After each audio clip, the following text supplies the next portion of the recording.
नमस्कार भाई और बहनों। आज के हमारे विशेष क्लास में आप सभी का मैं हार्दिक स्वागत करता हूं। पर्वत, हमारे हाथ में पर्वतों का विशेष महत्व है।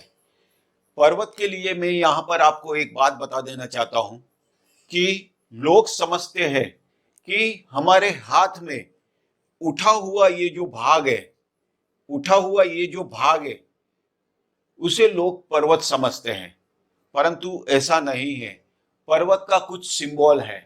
अगर वो सिंबल हमारे स्थान पर नहीं है, एग्जैक्ट स्थान पर नहीं है, तो हम कह सकते हैं कि पर्वत खिसा हुआ है। तो खिसे हुए पर्वत का फल कुछ अलग हो जाता है। तो यहाँ पे पर्वत जब हम देखते हैं, यानी माउंटेन्स, हमारे हाथ में जब हम माउंटेन्स देखते हैं तो हमें विशेष ध्यान रखना है। सबसे पहले हम देख लेते हैं कि हमारे हाथ के अंदर पर्वत कहाँ है, कौन से पर्वतों का स्थान कहाँ है।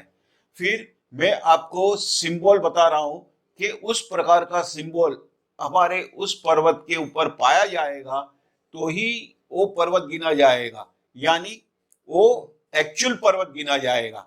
हमारे हाथ में उठा हुआ ये जो भाग है, ये जो उठा हुआ भाग है वो पर्वत नहीं है, ये खास ध्यान रखना।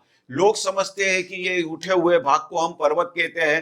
तो यहाँ पे आप देखेंगे कि ये दो उंगली के बीच में ये उठा हुआ भाग है, तो इसका मतलब ये पर्वत ये हो गया? नहीं। तो यहाँ पे मैं आपको बताऊंगा कि पर्वत किसे कहते हैं। सर्वप्रथम हम देखते हैं कि पर्वतों का स्थान हमारे हाथ में किस तरह है। तो सर्वप्रथम ये जो तर्जनी उंगली है, तर्जनी उंगली के नीचे यहां पर जो पर्वत है वो गुरु का पर्वत है। यहां पर जो पर्वत है वो शनि का पर्वत है। ये जो पर्वत है वो सूर्य का पर्वत है। ये जो पर्वत है वो बुध का पर्वत है।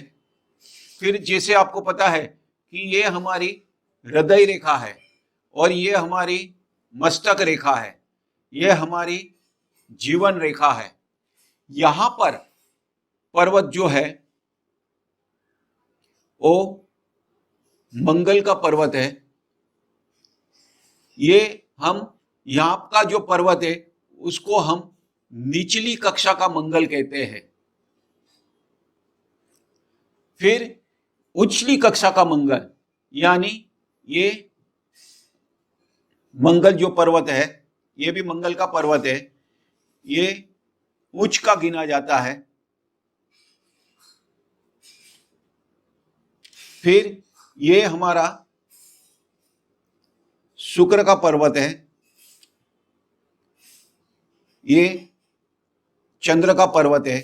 अभी आते हैं राहु, केतु, हर्षल और नेपच्यून।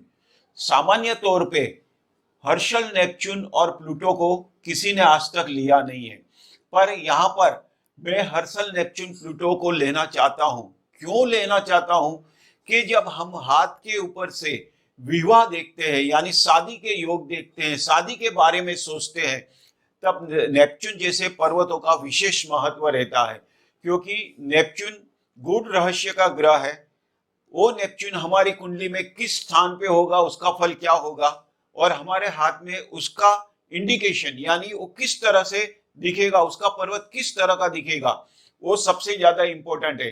यानी हमारे पास कुंडली ना हो और हमें हाथ से मैच मैचिंग करना हो तो हम ये आसानी से मैच मैचिंग कर सकते हैं। तो यहां पर जो है वो नेपच्यून का पर्वत है।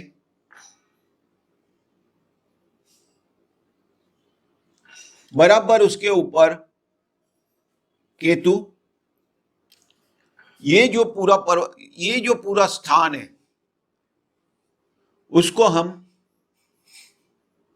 मंगल का ग्राउंड यानी मैदान कहते हैं। और बराबर उसके नीचे यहाँ पे राहु का पर्वत है। ये मैंने आपको हमारे हाथ में आए हुए 12 ग्रहों के 12 पर्वतों को सूचित कर दिया। उसी तरह हमारे हाथ के अंदर ये जो पर्व है, ये पहला पर्व, दूसरा पर्व, तीसरा पर्व, चौथा, पांचवा, छठा, सातवां, आठवां, नौवां, 10वां, 11वां, 12वां, ऐसे हमारे हाथ में ये पर्व के अंदर हमारी 12 राशियां है। फिर हमारे ये हाथ के अंदर हमारे 27 नक्षत्र है। फिर हमारे ये पर्व के अंदर हमारे हिंदू मास और अंग्रेजी मास भी है। और हमारे इस हाथ के अंदर हमें तिथियां भी पता चल सकती है कि हमारी ये तिथि कौन से हाथ के कौन से भाग में है। तो अभी मैं आपको पर्वत के बारे में थोड़ा बताता हूं कि पर्वत को किस तरह देखा जाता है।